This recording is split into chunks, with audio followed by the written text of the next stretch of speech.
Hello everyone, and welcome to another episode of Acupuncture is My Life. Now, today's episode,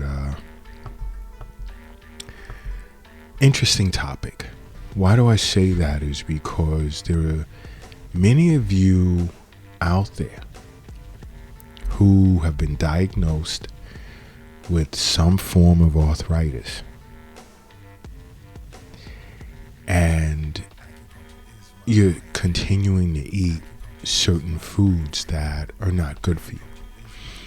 Now, I notice this in many individuals that I speak with. I've even had a few patients of mine who requested that I speak of it over podcast a few weeks ago. And I do speak to a few of my global colleagues, or have spoken to them with regard to this topic, and they're running into the same situation. You know, having patients that are experiencing, as a result of arthritis, joint pain, swelling, stiffness. And we're looking at close to 500 million people globally that have been diagnosed with some form of arthritis. But the problem here is they're doing certain things that is worsening their situation. And again, this is why it always comes back to, me stating over and over, annual visits with your physician and regular wellness visits with an acupuncturist. We bring all types of issues to light during wellness visits with acupuncturists. We bring all types of issues to light to say that, certain changes in your lifestyles, may be needed to live a more comfortable life. Now, because individuals with arthritis tend to experience like reduced range of motion, sore knees. It hurts when they run. They'll experience stiff shoulders. And they feel it when they attempt to swim and do things and lift weights.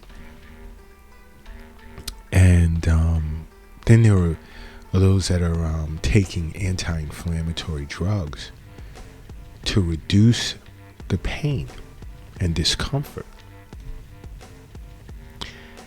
But many individuals don't realize simply changing or making adjustments to their diet can benefit them a great deal, and even reduce, if not get them off of anti-inflammatory drugs.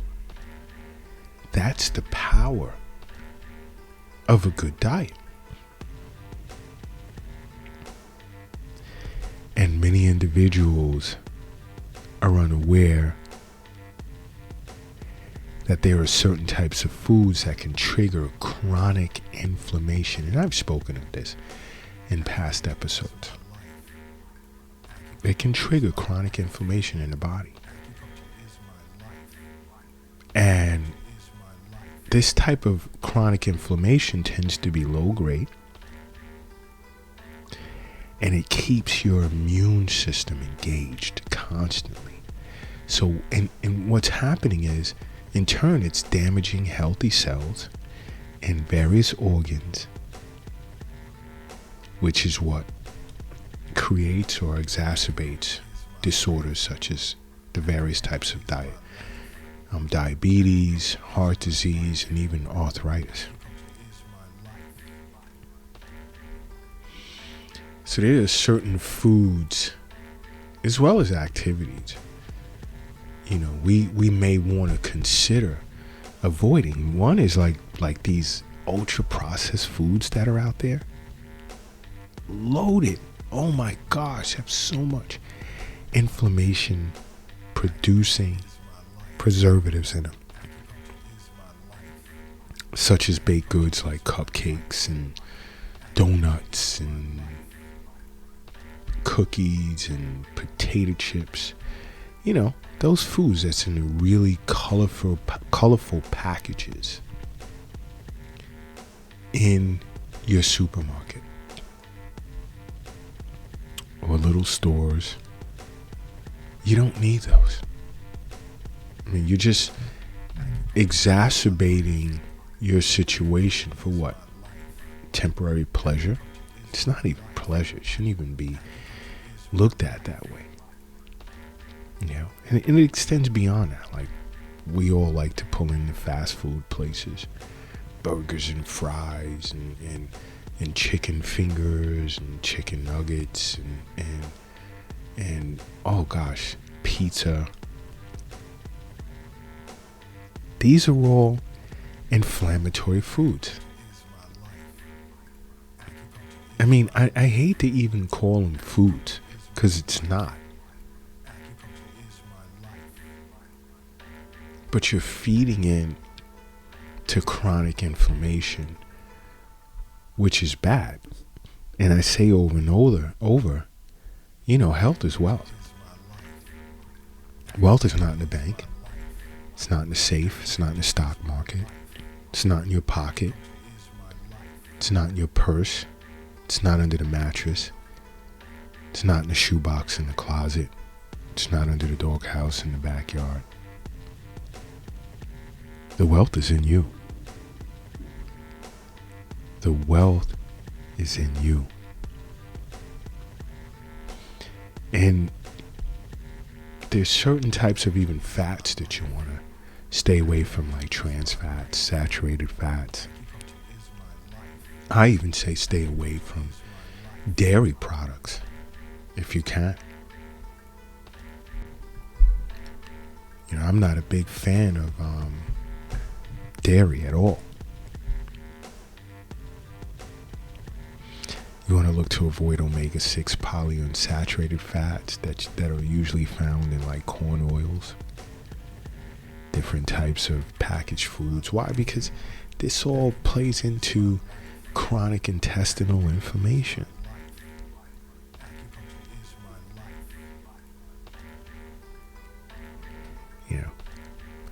The effects of saturated fat on osteoarthritis.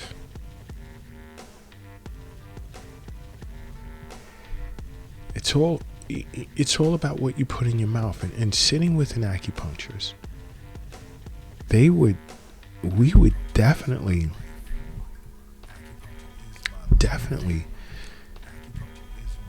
conduct an Eastern nutrition consultation, especially if we feel you need it,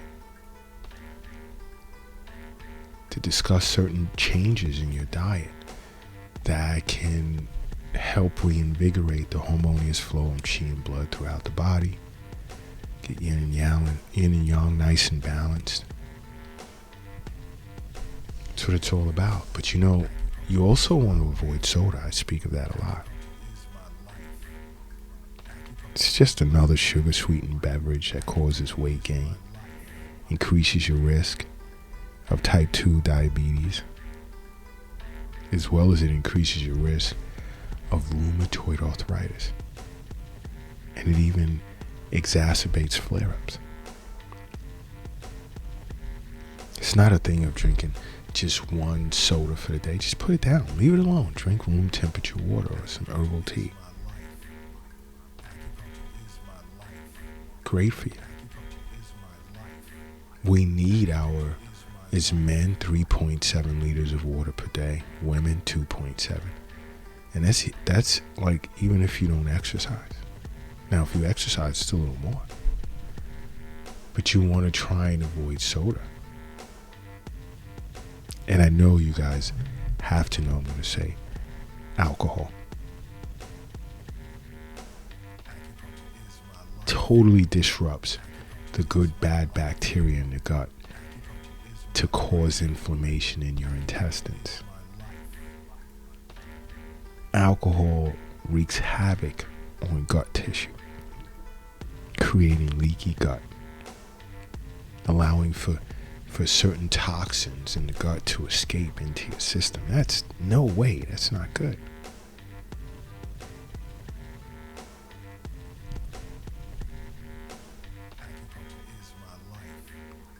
Inflammatory arthritis tied to high alcohol consumption.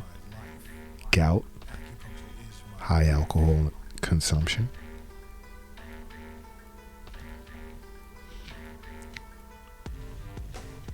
We want to look to improve our health as much as possible as we age. Because you want to live a happy, comfortable life. Remove the burden from your shoulders of health. One way to do that is to make acupuncture part of your life. Why? Because acupuncture is my life. What's yours?